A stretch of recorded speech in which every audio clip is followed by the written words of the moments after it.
So I just finished facilitating a masterclass on how to create self-trust after divorce.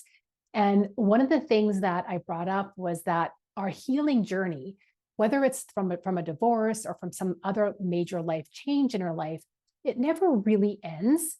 And sometimes the universe sends us lessons and opportunities for learning, even when we think that we have healed, or even when we think we've learned the lesson.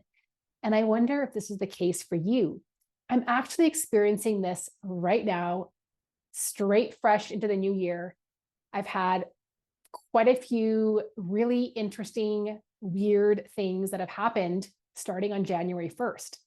And it's so funny because as we start the new year, we're always so excited. And I'm still excited about the new year.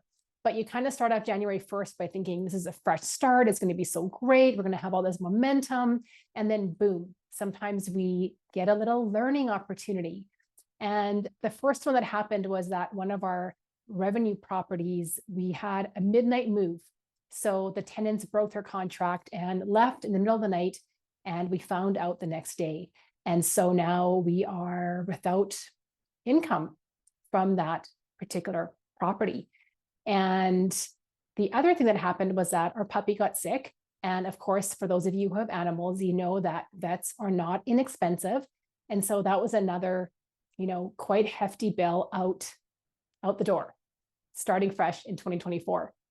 And then this morning I woke up to the email that my Facebook had been hacked. And both of my accounts, my personal and my business Facebook accounts, have been deactivated or suspended. And I'm not sure if I'm going to be able to get them back. So, it's really interesting because all of these things can trigger some reactions, right? They can trigger reactions of frustration or disappointment or anger or stress, and we can get really overwhelmed.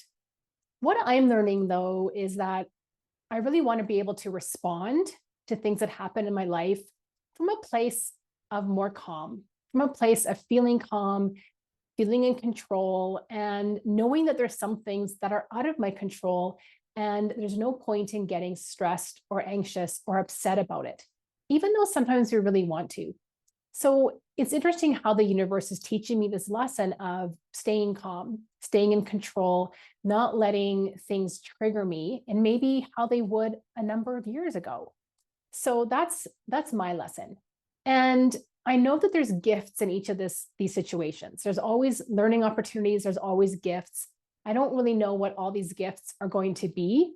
I think one gift that's emerging right now is this gift of humor, because it just kind of makes me laugh that right off the start of the year, all of these kind of crazy things have happened that we weren't expecting, that we weren't planning, that are causing us impact to our businesses, to our lives, to our pocketbooks, to our bank account, right?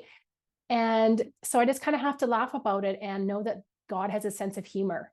And it made me remember back in 2020, when I was setting out my goals for 2020, the very first goal I had written down was, I want to find a job where I can work remotely. And we all know what happened a few months after I wrote that. I actually was working remotely, but not in a way that I really wanted to be working remotely. So I think we need to look for the humor in some of the situations that happen to us, and also be open to the opportunity of a gift. I'm kind of thinking that maybe this whole Facebook thing is going to be a gift for me. I mean, right now, I don't even have to be on Facebook, and it kind of feels a little bit liberating. But maybe it's also going to be a way for me to reinvent how I am on that social media platform. Or at the very least, I get to decide whether or not I even want to go back on Facebook. And I think that's a bit of a gift too. So if you're going through some times that are challenging or weird or stressful, think about where the gifts are. Think about where the potential learning opportunities are.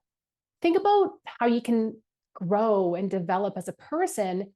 And also, most importantly, think about how you want to respond instead of just be triggered and react. How do you want to respond?